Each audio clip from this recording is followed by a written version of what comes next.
All right. Welcome back to more FLA Homes. If you're new to the channel, my name is Christian Clay. Alongside me is one of our real estate rock stars on the squad, Miss Crystal. How are you? I'm doing great, Christian. How are you? I am doing excellent. This is a great lesson for everybody out there because we have been getting more people wanting resale homes, and the strategy is just totally different. It's almost night and day between resale and new construction, especially when it comes to the inspections.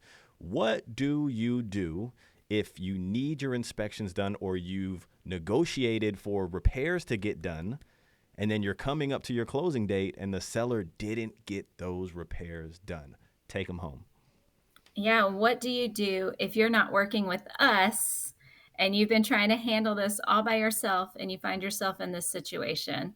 So, first of all, this building here, this is the Haven, which what's the Haven? It's a building that was built in 1924 as a hotel. Actually, one of the builders was the father of Dick Pope that started Cypress Gardens. So this building has a lot of prestige and history.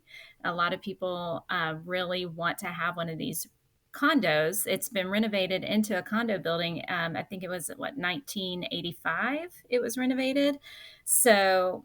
Um, yeah, this is a really cool building. A lot of history here, movies filmed here, all kinds of stuff. Close to So, downtown. I feel like downtown yeah. is extending past this. If everybody can see my cursor here, there's Highway 17 right here. Downtown is this direction, but a lot of development has been extending on the opposite side of Highway 17. So this is almost one of those like walkable buildings that you can live in. Oh, yes, yes. So you'll see beautiful Lake Howard in the distance behind the building. There is a pool area here. There are laundry facilities. Some of the units have laundry in the unit, but there is a downstairs laundry room that anyone can use. This little McDonald's over here in the corner, interesting fact, in the 60s, this was renovated by a friend of the founder of McDonald's. And that's why the first McDonald's in Winter Haven was built right there next door. So that was kind of a resort kind of hotel. You had the Yeah. McDonald's and everything right That's there on back the when corner. McDonald's was like the thing, right? Now we look at Yeah, McDonald's, we're like, back when it was probably a little healthier than it is right now. So, so yeah, we had a buyer that she has one investment condo in this building. She wanted to have another one. It's very highly desired, and we do help people with that sort of thing as well. If you're looking for investment properties, cash buyer. So some of the rules that might apply with an appraisal or FHA, that sort of thing, don't necessarily come into play here. If you have an FHA loan and your appraiser says this has to be fixed, then the seller, is on it. If you aren't going to be able to get your loan, right? But if you're a cash buyer, the seller might say, well, what's in it for me? Why do I could just wait for another buyer to come along or whatever. So thankfully, the sellers were working with us, and I was able to negotiate the repairs that we needed. We had some leaky pipes in the kitchen sink and in the hallway sink. There was actually a lot of issues. The AC is very old, but there was things that she was willing to take care of herself after she moved in, or sure. after she closes on it. She's not going to live here, but after she closed on it,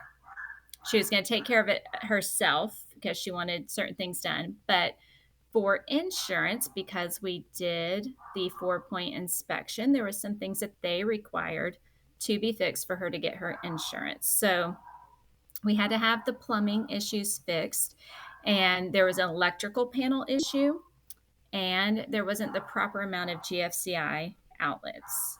So Ground newer fault default homes, ground default. Well, you don't have to GFCI, right? Ground fault yeah. circuit. It's the outlet that trips that actually saves your home from burning down. Yeah, when you're Um, blow drying your hair and you have to push that little button, yes. that's the outlet. So a lot of the newer homes, those are all in your panel now. You don't have the buttons on the outlets, but this is an older building. We were redoing the panel, but they weren't going to put that in there because the wiring would have to be redone for that.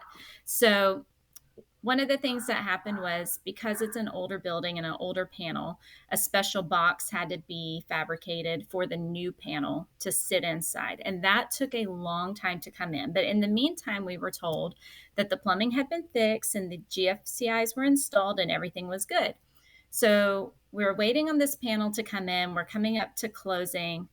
The buyer really wanted to have the inspector, of course, come out and re-inspect this panel once it Sure. got installed. And that's going to, incur a fee when the inspector comes back out. And I didn't want to see her have to pay that fee again if for some reason something wasn't right. What if you wait, if you agree to close and just trust that the seller's going to fix this item, and then you have it re-inspected and it's not fixed, what then? Yes. Right? Yes. Let's pause Then right what can there. you Let's do? pause right there. We're going to give them three kind of generic scenarios that we run through. We actually had a client about 2 weeks ago, which we were going to do one of those three options. You guys chose a different one. But yes, you agree to get the repairs done. You're coming up to closing and the repairs are not done. And in some circumstances, you freak the heck out because you got furniture coming. You're supposed to move down here. In other circumstances, you might have a little bit of time. Like this one, it's more of an investment property. It's not her primary residence. But give us those three things that we can typically do to kind of help navigate that process. So the first thing we can do is we can have the seller agree to an extension.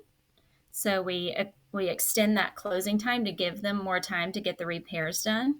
One of the other options we can do is called an escrow holdback, where the title company or whoever is handling the closing holds, you go ahead and close, but they hold back a portion of the seller's proceeds to ensure that the repairs are done. And then once we show that the repairs are done, then they can get paid I'm the itching to rest of draw their this. Can I draw this funds. out? Even though I feel like you've Yes. explained it very well, I might overly confuse them, but welcome to Coach Clay's class. All right, escrow holdback. This is something a week and a half ago I brought up to one of my clients because they needed to close. They had furniture coming in. Like they could, this was going to be their primary residence, and so they needed to get it done. So here's the home that they're buying. You can beat me up in the comments, okay? Here is our buyer. Here is the seller. Promise you that's an E right there. Okay. So let's say everybody agreed and the home is going to sell for $300,000. Here is title. This is the title company. I always think of the title company as the referees that are playing down the middle, right? They're like, be good, be good. I have the contract. This is how it's going to go. So if the repairs are not done and the seller was supposed to make $300,000 at closing, but the buyer is like, the repairs are not done, what I'm going to do is tell title to hold on to, you can agree upon whatever the figure is, but for this case, hold on to $5,000. So the seller is going to make $295,000. And they'll release the $5,000 once the remainder of the repairs are done, but that allows the deal to close and not clog everything up. Did you get that? Hit the like button if you got that. Okay, so that's option number 2. What is the third option? Option number 3 is just to renegotiate different terms in the contract as far as get them to come down on the price, anything like that. Have them give you a little bit money back at closing Yeah. to have the issue fixed yourself after closing. And if you're, a cash buyer, you're not bound by an appraisal or a 4-point or something like that to try to get it done. You have a little more negotiating room. So we would be able to help you know, like, this is the parameters of how we have to get this fixed based on your situation. So they did agree to extend that closing for her. And we were just waiting on this panel, is what we thought we were waiting on. So it finally came in, got reinstalled. We had the inspector come back out and thinking, all is great. We're closing in a couple of days. It was actually the day before closing. I think we extended 2 or 3 times waiting on this panel to come in. And the inspector's like, well, the panel is great, but these GFCI outlets and the plumbing is still not good. I'm like, are you kidding me? Wow. So I went over right away. I got there before the inspector had left, and I was like, show me the leaks, show me the issues. I took video of the water dripping under the sink in both of the bathrooms and sent that to the seller's agent because she said that the plumber had come out and he did not see a leak. It was very, very obvious where Well, this leak was. plumbers. I mean, plumbers see what they want to see. Yeah. Yeah, I guess They're so. usually grouchy too. I don't know why it's like that. Not all plumber. I'm pretty sure there's some cool ones out there, but I always see a plumber as like a grouchy guy, smells like cigarettes, comes in, does something that I don't know how to do. Fixing pipes and leaks and stuff. Which I did fix my irrigation system this weekend. I was super proud of myself. But go ahead. Yeah, He, good he didn't job. Good he job. didn't see the issue. Well, the buyer was coming as well that day for her final walkthrough. So she saw everything and she's like, yeah, we're not closing till this is done. I need it done. So I spent the rest of the day talking with the listing agent. Thankfully, she was very motivated and very cooperative, and she got the plumber back out there. So the closing stayed on schedule for the next morning. I got out there early in the morning before the closing, verified that all the work had been done, took videos. The plumber and electrician were actually there. The GFCI, so they changed the one by the sink. So they partially did what they were supposed to do. And they said, well, the other ones are within 6 feet. So it'll trip all of them. Well, it wasn't wired that way. That's not how the place was It's an wired. older So building. yeah, so we said no, that each individual outlet needs to have its own GFCI.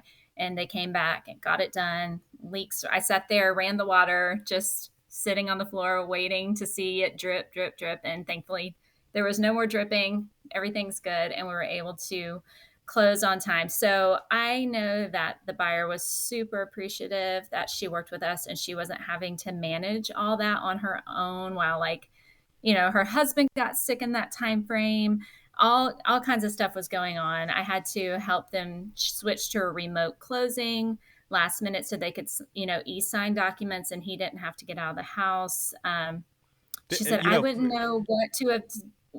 have known what to have done, I know. with this inspection if you weren't with me. So I say this is real, and this is just one of many, and we're not bringing it up to show everybody like be scared. This is real because a lot of our clients go through it and they're like, holy crap, poop is hitting the fan. What do I do? There are going to be some stressful times and some unknown things that we go through, but our job is to mitigate the stress. Crystal's over there doing recordings of getting the plumber to fix I'm pretty sure I heard you were like recording water coming from underneath the sink, switching to a remote closing. Like our job is to mitigate those stressful times for you. It's not just about finding a great deal, especially on the resale side. It could be as unique to you as your thumbprint. Every deal is going to be different. So yeah, make sure you reach out to us, team@morefla.com, or you can text that number above. Best ways to reach us. Anything else for them? By the way, great job before we hop off. yeah, every situation is different. So maybe and you're like, I don't know if I really need a realtor or not, but you never know what is going to happen. And you never know what's going to come up in your personal life or in your move that you're just going to be too stressed to handle something and you need someone in your corner. So definitely reach out to us. There you go. Send us an email if you made it this far. First of all, I love you and I care about you and I appreciate you. I value you. Hit the like button for us. If you're not subscribed, what the heck are you doing? Catch you guys on the next one.